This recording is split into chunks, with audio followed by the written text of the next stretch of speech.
اس لیے میں آج خطبہ مسلمہ کے بعد جس آیہ کریمہ کا تھوڑا سا حصہ بیان کیا، اس میں اللہ تبارک و تعالیٰ ارشاد فرماتا ہے وَإِن كُنتُمْ جُنُبًا فَاطَّهَّرُوا، تو جب تم جنبی ہو یعنی ناپاک ہو تو خوب پاک ہو جاؤ۔ حضور علیہ السلام کا ارشاد گرامی حدیث مبارکہ بھی میں نے پڑھی، اس کا ترجمہ یہ ہے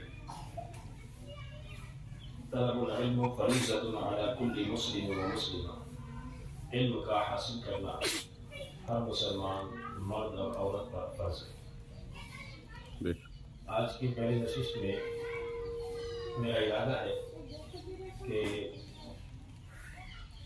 ہمارے یہاں جو کام کچھ غلط فہمیوں کی وجہ سے پائے جاتے ہیں اس کی حقیقت معلوم کرنا اور جہالت سے دور ہونا۔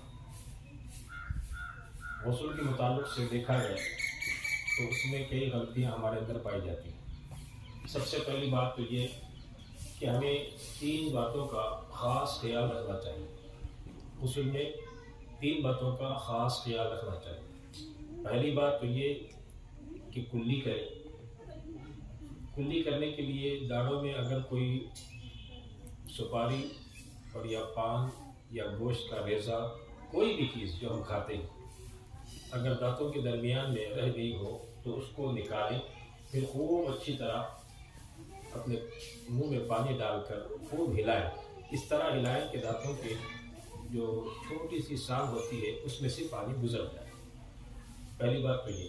دوسری بات یہ ہے کہ ناک میں پانی ڈالیں اور جو بھی اس میں رطوبت ہوتی ہے اس کو صاف کریں۔ یہ 2 چیزیں ہوں گی۔ تیسری بات یہ ہے کہ سر کے بال اور تلوے تک سارے ظاہری بدن پر پانی بہائیں۔ کتنی باتیں ہوئی؟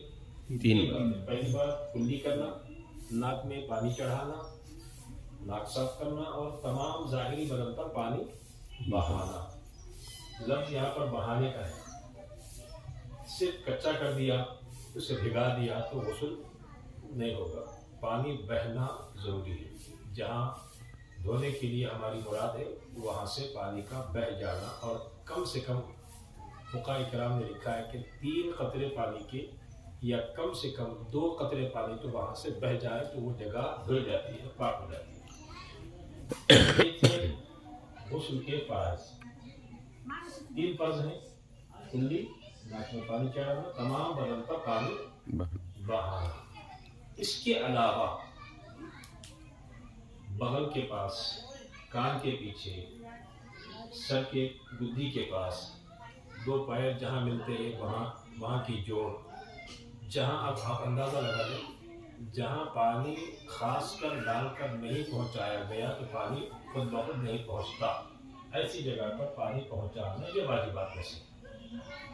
اس کے بعد سنن بھی ہے، جیسے کلی کر رہے ہوں تو 3 مرتبہ کلی کرنا ہے۔ ہاتھ دھو رہے ہیں جیسے حضور علیہ السلام کی حدیث مبارکہ بھی میرے ذہن میں آئی اور میں نے دیکھا بہار شریعت سدوم صفحہ نمبر 314 پر حضور علیہ السلام نے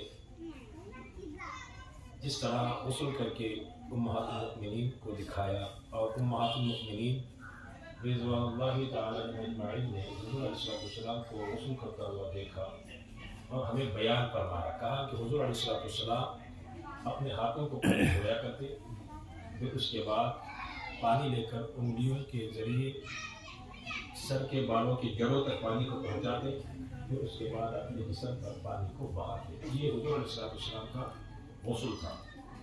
حضرت ام سلمہ رضی اللہ تعالیٰ عنہ سے بھی روایت ہے، یہ ام المومنین حضرت ام عائشہ رضی اللہ تعالیٰ عنہ سے بھی یہی روایت ہے۔ بس ہمارے یہاں یہ جو بات پھیل گئی ہے وہ غلطی وہ کیا ہے کہ کچھ لوگوں کو آپ نے دیکھا ہوگا چلہ ہے تو چلے کا پانی پڑانے کے لیے امام صاحب کے پاس لوٹا لے کر بھیجتے ہیں اور کہتے ہیں کہ بھائی امام صاحب کے پاس جا کر وہ پانی دم کرا دیا۔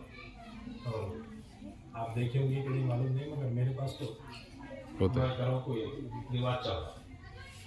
غسل کا پانی وہ کیسا پانی؟ چلنے کا پانی، ختنہ کے غسل کا پانی، اور بچی جب بڑی ہو جاتی ہے، بالغہ ہو جاتی ہے، تو اس کے دن جب ختم ہو جاتے ہیں تو جب اس کے لیے بھی پانی لے کر بھیجتے ہیں اور کہتے ہیں کہ غسل کا پانی دم کر کے دیں۔ میں بتانا یہ چاہ رہا ہوں کہ وہ غسل کا پانی دم کرانے کے لیے جو لے جا رہے ہیں، لانے والوں کو تو کچھ سمجھ ہے یا نہیں، ان کی بات سے ان کے عمل سے معلوم ہو جاتا ہے، مگر دم کرنے والوں کے لیے علم کا ازالہ ہو جاتا ہے کہ کیا پڑھ کے دم کر رہے ہیں۔ میرے پاس ہے تو ظاہر ہے میرے پاس دوا ہونا چاہیے، میرے پاس آ تو میں دم کیا کر کے جاؤں۔ سب سے پہلی بات، اگر میں کوئی خاص دعا پڑھ کے دے رہا ہوں، وہ دعا قرآن کی آیت کریمہ کا حصہ ہے تو وہ پڑھ کر دینا گناہ ہے۔ پہلی بات یہ نہیں، قرآن کی آیت کریمہ کا حصہ بھی نہیں ہے، مخصوص دعا ہے وہ، کہ جیسے نویت نیت کی میں ان اغتسل تاکہ حاصل کرنے کے لیے من غسل لی۔ اب غسل میں 3 قسم کے ہوتے ہیں، ایک غسل فرض بھی ہوتا ہے، واجب بھی ہوتا ہے اور سنت بھی ہوتا ہے، اس کے علاوہ مستحب غسل بھی ہوتا ہے۔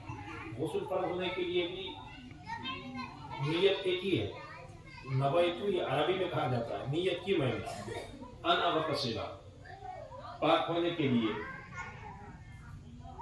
اللہ کے قربیت کی منزل میں جانے کے لیے، یعنی عبادت کے لائق اپنے جسم کو بنانے کے لیے، موٹے انداز میں۔ اور یہ دم کر کے جو دیا جا رہا، کیا دیا جا رہا؟ یہ دعا ہے، زبان سے کہنا مستحب ہے۔ سب سے پہلی بات یہ ہمارے اندر یہ غلطی پائی جاری کہ کچھ عورتیں، مرد حضرات بھی ہیں، غسل کے لیے جاتے ہیں حمام میں بیٹھ کر، پہلے صابن وغیرہ سے پورے جسم کو دھو لیتے ہیں، پھر اس کے بعد کچھ لوگوں کی عادت ہے، اللہ ماشاء اللہ سب کے لیے نہیں کہہ رہا، کچھ لوگوں کی عادت ہے کہ وہ ایک بغیٹ اور رکھ کر اس میں ایک لوٹا پانی لے کر کلمہ پڑھ کر، کلمے کے پانی پڑھ کر اسے پھول کر پھر اس میں بغیٹ میں ڈال کر اس سے نہا لیتے ہیں۔ یہ مرد حضرات کم کرتے ہو تو عورتوں میں زیادہ مشہور ہے، وہ کیا ہے، کلمے کے پانی سے نہا لینا، کیونکہ غسل نہیں ہوتا۔ میں پہلے بتا دیا غسل میں 3 فرض ہیں، اگر اس کے علاوہ کوئی ایک چیز بھی رہ گئی، جیسے کلی کرنے میں کوئی فرق رہ گیا، تو غسل ہرگز نہیں ہوگا۔ ناک میں غلاظت کیسی کی ویسی رہی، مگر پانی رہ گیا نہا کر اٹھ کے تو غسل ہرگز نہیں ہو سکتا۔ اور ناک میں پانی چڑھانا، کلی کرنا، پورے بدن پر پانی، کوئی ایسا حصہ رہ گیا ظاہری بدن جو بھیگا ہو گیا مگر دھلا گیا، تو غسل ہرگز نہیں ہوگا۔ یہ 3 باتیں مین ہیں۔ اور جس جگہ پانی پہنچانے کی وجہ سے پانی پہنچتا ہو تو اس کی جگہ پر پانی پہنچانا واجب ہے۔ اب یہاں پر دعا کا لفظ ہی نہیں ہے غسل ہونے کے لیے، صرف دعا۔ اب یہ دعا کیا ہے، عربی میں پڑھیں یا اردو میں پڑھیں، یہ دعا عربی ہو یا اردو ہے، یہ سب مستحب ہے پڑھنا۔ اگر پڑھیں گے تب بھی غسل ہو جائے گا، نہیں پڑھیں گے تب بھی غسل ہو جائے گا۔ اب میں آپ سے ایک سوال کرتا ہوں، آپ کو معلوم ہو جائے گا کہ جو گمراہی ہمارے اندر پائی جا رہی وہ کس بنیاد پر، جہالت کی بنیاد پر، اور دوسرا کچھ بھی نہیں۔ اگر یہی بات صحیح ہوتی تو مثال کے طور پر میں آپ سے پوچھتا ہوں، غسل کرنے کے لیے آپ نے پانی کو گرم کرنے کے لیے سے ہیٹر میں رکھا یا چولہے پر پانی گرم کرنے کے لیے رکھا، کس نیت سے رکھا؟ غسل کرنے کی نیت سے رکھا، یہی تو نیت ہے۔ پانی گرم ہوا سمونے کے لیے، اب وہ وہاں سے لا کر پھر اب بغیٹ میں ڈال رہے ہیں، کس نیت سے؟ غسل کی نیت سے۔ ایک تمہاری نیت ہوگی، الگ سے پھر پڑھنے کا معاملہ نہیں۔ اگر پڑھنا چاہیں تو پھر خاص کر خیال رکھیں، حمام خانے میں بیٹھ کر غسل کی نیت زور سے پڑھنا بھی نہیں ہے، حمام خانے میں بیٹھ کر زور سے کسی سے بات بھی کرنا نہیں ہے۔ یہاں تک کہ فقہاء کرام فرماتے ہیں، حمام میں بیٹھے ہوں، ایسے وقت میں اذان ہو رہی ہو تو اذان کا بھی جواب نہیں دینا ہے حمام میں بیٹھے۔ تو ہمارے معاملہ ایسا ہو گیا، اللہ ہم سب کو علم کے قریب کرے اور جہالت سے دور کرے، آمین۔ ہمارا معاملہ یہ ہو گیا کہ جامع مسجد ہے آدمی کی، باتھ روم وہاں پورا بڑا ہے، اس وجہ سے آدمی کے ذہن میں وہاں جانے کے بعد خیال آ جاتا، کوئی اب دیکھے وہاں سے دکھے تو خانے سے باہر نکلے، نیا آدمی باہر سے آیا، نکل رہا، السلام علیکم، بیت الخلا سے باہر نکلا بیچارہ، السلام علیکم، سلام کرنے میں جواب کی ضرورت پڑ رہا ہو، عادت پڑ گئی ہو، حالانکہ وہ جگہ پر سلام بھی کرنا نہیں ہے، سلام کا جواب بھی دینا نہیں، باہر نکل کر خاص کر دلی دل میں دعا کرنا ہے، باہر نکل گئے حمام کے بیت الخلا کے سو پورا باہر نکل گئے تو ایسے وقت میں 2 دعائیں سکھائی گئی. ایک چھوٹی سی غفرانک، یہ غفرانہ کا کہہ دیں گے تب تک. اس کے بعد اگر قریب میں پانی ہے تو اسے کلی کرنی بس. تو بیت الخلا میں ہو یا حمام خانے میں ہو بات کرنے سے روکا گیا. تو وہاں پر یہ دعائیں پڑھنا، پھر کنبے کے پانی سے نہانا، یہ ساری جہالت کی باتیں ہیں. اگر صحیح معنوں میں اگر معلوم ہو جاتا دین کیا ہے، نیت کیا ہے معلوم ہو جاتی. نیت اصل دل کے پکے ارادے کا نام ہے. نیت دل کے پکے ارادے کا نام ہے. پانی گرم کیا اسی لیے کہ میں نہاؤں گا یا نہاؤں گی. پانی گرم کرنے کا مقصد وہی نیت ہے ہماری، الگ سے دعا پڑھنے کی ضرورت نہیں ہے. اور خاص کر دیکھا گیا کہ غسل کی جو دعا پڑھ کے تھوڑی دیر کے لیے ذرا سوچے. اگر کوئی قرآن کی آیت کریمہ پڑھا اور وہ اچانک کسی کے پاس لے جا کر اس کے حلیے کو دیکھ کر، یا بڑی ماں ہے ہماری بڑی بھی، ان کے بعد غسل کا پانی پڑھ دو جو اماں بولے تھے جا کر کیا کہ اچھا پڑھنا ہے کہ وہ کو ڈال دے کو لوٹے میں کیا آتا وہ پڑھیں گے. وہ کو الحمد کا سورہ، قل اللہ کا سورہ 5 بار شریف پڑھ کو خود کو دے دیے، ان کو نہیں معلوم تھا. اب یہ پانی کیا ہوا بولیے؟ تبرک ہے جس پر قرآن کی آیات دم کی گئی ہو، جس پر سورہ اخلاص سورہ فاتحہ دم کیا گیا، جس پر درود شریف پڑھ کر دم کیا گیا، تو وہ تبرک ہوگا. اب یہ تبرک لے جا کر کیا کریں گے؟ لے جا کر حمام کی بگیچ میں ڈال دیں اور اسے 3 لوٹے سر کو، 3 لوٹے سیدھے الٹے، 3 لوٹے جب بہانا تو اسے بتاؤ. یہ جہالت ہمارے اندر ہے کہ دیکھے نہیں آپ لوگوں نے، یہ غلط ہے. اس پر ہمیں غور کرنا چاہیے. غسل کے تعلق سے ایسی باتیں ہوں گی. سب سے پہلی بات تو یہ ہے کہ جب تک انسان پاک نہیں رہتا اس کے ایمان کا کوئی گارنٹی نہیں. اب طہور شطر الایمان، حضور علیہ السلام ارشاد فرماتے ہیں پاکی آدھا ایمان ہے. پاک رہنا کیا ہے بولیے؟ آدھا ایمان ہے. آدھا ایمان کس کے پاس ہے؟ تو کہا جو پاک رہتا ہے. اسے اور کوئی عمل کرنا یا نہ کرنا اس کی نشانی نہیں، بس پاک رہنا ہی اس کے لیے آدھا ایمان ہے. اپنے آپ کو پاک رکھنا، اپنے جسم کو پاک رکھنا، اپنے کپڑوں کو پاک رکھنا، یہ مسلمان کی فطرت ہونی چاہیے. آج کل ہر کسی کو نماز کے لیے بلایا جائے، کسی کو ایسے مجلس میں درود شریف کی مجلس میں بلایا جائے تو کہیں گے کہ پانی ڈھالے کا. اب ان کے ذہن میں یہ بات ہے جو مغالطہ ہے وہ دور کرنے کی ہمیں کوشش کرنی چاہیے. اب ان کے ذہن میں یہ بٹھا دیے کچھ لوگ کہ بھائی طہارت کے لیے پانی نہیں لیے تو وہ غسل کر کے جانا ہے، مگر حقیقت میں غسل کرنا واجب نہیں ہے اس کے اوپر. جہاں تک ہو سکے جو گندی چیز یا پیشاب کے قطرے جہاں پر اڑے، کپڑے پر اڑے ہو تو کپڑے پر پانی بہا کر وہ کپڑا دھونا واجب ہے.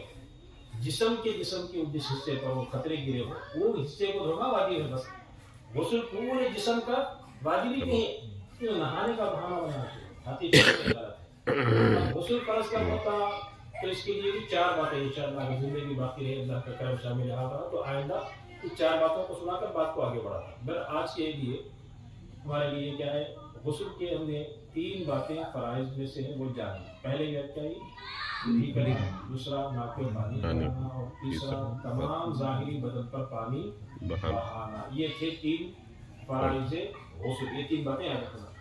اگر کوئی 7 بغیر بھی نہا لیا، کان کا پیچھے کا حصہ سوکھا رہ گیا تو غسل نہیں. 3 بغیر بھی نہا لیا، بجلی کے اندر پانی نہیں پہنچا تو غسل نہیں ہوگا. اس لیے حضور علیہ السلام نے جیسے فرمایا کہ غسل ناپاک ہو تو خوب ستھرے ہو جاؤ. قرآن کی آیت کریمہ میں نے پڑھ کے سنائی تھا خوب پاک ہو جاؤ. حضور علیہ السلام نے فرمایا کہ بال کے جڑ کے اندر تک جب پانی نہیں پہنچاؤ گے، جڑوں تک، تو غسل نہیں ہوتا. یہ بات سنتے ہی حضور علیہ السلام کی مولائے کائنات حضرت علی بن مرتضیٰ رضی اللہ تعالیٰ عنہ فرماتے ہیں کہ میں نے اپنے سر سے دشمنی کی، میں نے اپنے سر سے دشمنی کی، میں نے اپنے سر سے دشمنی کی. 3 دفعہ فرمایا. کیونکہ بال زیادہ رکھنے کی عادت ہی بنا دی، زیادہ نہیں رکھتے تھے حضرت علی رضی اللہ عنہ. پورے بال پورے چھوٹے کرا دیے. اکثر یہاں تک بھی ذکر ہے ٹکلا کر رکھ دیا، کیونکہ ان کو ڈر تھا. پہلی تو بات تو یہ کہ جس بال کے جڑ تک پانی نہیں پہنچا تو غسل نہیں اترتا. تو یہ بات سے مولا کائنات ساری زندگی اپنے سر سے دشمنی کی. تو مطلب کیا، سر کو صاف رکھا ایک۔ دوسرا مولا کائنات کا واقعہ ایسا ملتا، حضور علیہ السلام نے ارشاد فرمایا کہ موت کبھی بھی آ سکتی ہے، تو مولا کائنات نے اپنے آپ میں قسم کھا لیا اور کہا کہ ہر وقت میں وضو سے رہوں گا۔ سبحان اللہ۔ یہ بھی آپ بڑے غور کے ساتھ اور زندگی پر توجہ کریں گے تو معلوم ہوگا کہ آج ہمیں صرف نماز کے وقت میں وضو بنانا آ رہا ہے۔ نماز پڑھنا ہے تو وضو خانہ گئے، نماز پڑھ لی، بس باہر نکل گئے تو گیس وغیرہ نکل گئی، ہوا، اس کے بعد پھر وضو بنانے کی عادت ہی نہیں ہے۔ ہر حال میں وضو سے رہنا یہ کس کی نشانی ہے؟ مومنوں کی نشانی ہے۔ صحابہ کرام کے اندر یہ عادت مشہور تھی، جو انسان اپنے آپ کو ہر وقت وضو سے نہیں رکھتا اسے ایمان والا تصور نہیں کرتے تھے، کیونکہ حضور علیہ السلام کی پیاری عادت مبارکہ، رفع حاجت کے لیے جہاں جاتے وہاں سے جیسے باہر نکلے تو ہمارے یہاں ٹوائلٹ وغیرہ ہے، وہاں حضور کے زمانے میں ایسا نہیں تھا، جنگل وغیرہ میں جاتے تھے۔ اس سے ایک بات یہ بھی بتا دوں، حضور علیہ السلام جنگل بیابان میں جب ضرورت کے لیے جاتے تو یہاں پر کوئی آڑ نہیں ہوتی تو حضور علیہ السلام جھاڑوں کو حکم دیتے، جھاڑ قریب آ جاؤ، تو سارے جھاڑ جس کو حضور علیہ السلام نے اشارہ کیا وہ سارے جھاڑ حضور کے قدموں کے قریب آ جاتے، حضور ان جھاڑوں کے بیچ میں بیت الخلا ضرورت فرماتے۔ سبحان۔ جیسے ہی وہ ضرورت سے فارغ ہو گئے اپنے حکم سے دیتے، کہتے کہ جاؤ اپنی جگہ پر، تو وہ جھاڑ بھی خود بخود اپنی جگہ پر جا کر۔ اب وہاں سے باہر نکلے حضور علیہ السلام جس جگہ ضرورت فرمائی، وہاں سے پانی تک آنے سے پہلے حضور علیہ السلام وہاں مٹی سے تیمم فرماتے تھے۔ صحابہ کرام پوچھتے یا رسول اللہ خریدی میں تو پانی ہے، مثال کے طور پر یہاں نکلے سمجھو، یہاں سے وہاں وضو خانے جانے کے لیے کتنے قدم اتنا ڈفرنس سب فاصلہ رہا کرتا تھا۔ صحابہ کرام پوچھتے تھے یا رسول اللہ یہاں سے وہاں تک پانی کا ہے، آپ یہیں پر تیمم کر رہے ہیں، پانی تو وہاں ہے۔ حضور علیہ السلام کے جواب پر میں اور میرے ماں باپ حضور فرماتے ہیں کہ وہاں تک پہنچنے سے پہلے اگر مجھے موت آ گئی تو دیکھیے حضور علیہ السلام اپنے امتیوں کو اپنی ایسی سنتوں سے نواز رہے ہیں، اور ہم ہیں ان کے بہانے پر بہانہ بنائے۔ پانی نہیں مل رہا تو کم سے کم وضو بنانے کے لیے تو کوئی ہے، پانی تک پہنچنے سے پہلے اگر تم تیمم کرنا چاہو تو حضور کی یہ سنت مبارکہ بھی اپنا سکتے ہیں۔ پھر تیمم جہاں تک سمجھے، اب یہاں تیمم کر لیے، یہاں سے وہاں گئے، جہاں پانی دستیاب ہو گیا تمہارا تیمم ٹوٹ گیا، اب تمہیں پھر وہاں وضو بنانا ہے۔ تو میں بتانا ہی چاہوں کہ ظہر کی نماز پڑھ کے 2 بجے نکلے، مثال کے طور پر سمجھیں کہ آپ کو 1:50 کو مسجد سے باہر نکلے، 1:50 پر 5 کو تمہارا وضو ٹوٹ گیا، تو ایسے وقت میں پھر مسجد کو آنا، مسجد کے صحن میں تھے تو مسجد کے وضو خانے کے بعد آنا، وضو بنانا، آپ کو اگر گرا گزرے تو آپ بہتری کے لیے جہاں کا پاک مٹی ملے وہیں سے تیمم کریں۔ حضور کی سنت مبارکہ نہیں، جہاں پانی نہ ہو وہاں پر تیمم جائے۔ تو یہ جنگل و بیابان کے لیے فقہاء کرام نے یہ بھی بیان فرمایا کہ حضور کی یہ سنت جو تھی، ضرورت سے باہر نکلے، پانی وہاں ہے، یہاں تیمم کر کے حضور وہاں گئے، تو یہ ایک ادا کو تو ہمیں اپنانے کا موقع ملتا کہ نہیں ملتا۔ اسی طرح ہمیں تیمم، اگر وضو کے لیے پانی میسر ہو تو وضو کریں، اگر نہیں ہے تو سب سے پہلے جنگل یہاں پر ہے، الحمدللہ یہاں پر پانی کا معاملہ، یہاں سے چلتے ہوئے ہمیں درگاہ اوپر جانا ہے، درگاہ ٹوٹ گیا تو وہاں پر درگاہ تک پہنچنے کے لیے وہاں پانی پہنچنا، وہاں تک پہنچنے سے پہلے اگر بیچ میں درمیان میں موت آ گئی، سب سے پہلی بات یہ ہے کہ ہمارے دل میں ڈر پیدا ہونا چاہیے کہ ہمیں موت کبھی بھی آ سکتی ہے۔ جب یہ ڈر غالب آ جائے گا تو ہمارے دل میں خود بخود یہ بات پیدا ہوگی کہ بھائی اب اس وقت میں وضو سے نہیں، تو یہ وضو سے رہنے کی عادت بہت فائدہ مند ہے۔ وضو سے رہنے کی عادت جو ہے ہماری بہت فائدہ مند ہے۔ جب انسان وضو سے رہتا ڈرتا نہیں۔ مولا کائنات کا وہ جملہ، مولا کائنات فرماتے ہیں کہ میں ہر وقت جب تک حضور علیہ السلام کی زبان سے نہیں سنا تھا معاملہ الگ تھا، مگر حضور کی زبان سے سنا موت کبھی بھی آ سکتی ہے، تو اس وقت سے میں قسم کھا لیا کہ ہر وقت وضو سے رہوں گا، موت جب بھی آئے میں اس وقت اس وضو سے بھی۔ تو وضو سے رہنے کی عادت جب ہم بنا لیں گے تو ہمیں سب سے بڑا فائدہ تو یہ ہوگا کہ اللہ تبارک و تعالیٰ ہمارے رزق میں برکت عطا سبحان، اور ہمارے ساتھ 7 فرشتوں کو رکھے گا ہماری حفاظت کرنے کی، سبحان، اور ہر فرشتہ ہمارے کاموں میں آسانی کے لیے ہماری مدد کرے گا، سبحان۔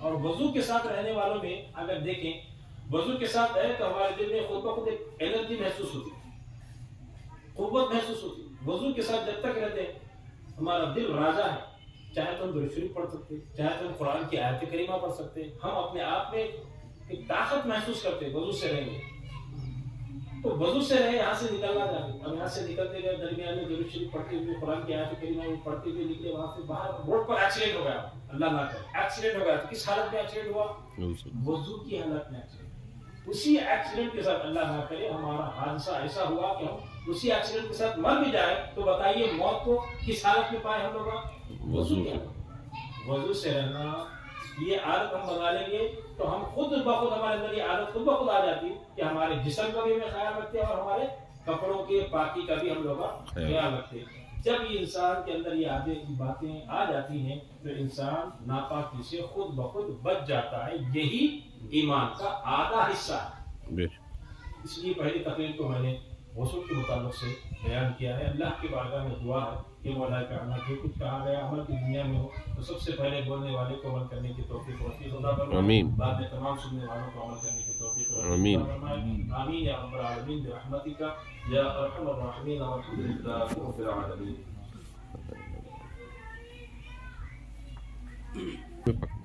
بولیں السلام علیکم ورحمۃ اللہ تعالی وبرکاتہ جہاں تک ہماری آواز جا رہی ہے تمام مسلمانوں سے یہ گزارش کی جاتی ہے کہ ہر اتوار کو انشاءاللہ عصر تا مغرب اسی طرح دینی باتیں سیکھیں گے اور جہاں تک میری آواز جا رہی ہے آئندہ یہ اتوار نہ آ سکے تو آئندہ اتوار بھی انشاءاللہ سب کو جمع کر کے زیادہ سے زیادہ تعداد میں حاضر ہونے کی کوشش کریں اور جہاں تک ہو سکے مسلمان بچوں کے ساتھ مسلمان عورتیں اور مرد حضرات حاضر ہونے کی کوشش کریں اللہ کی بارگاہ میں دعا ہے کہ مولا جانا جو کام ہم نے شروع کیا ہے اس کو مسلسل کرتے رہنے کی توفیق آمین آمین آمین یا رب العالمین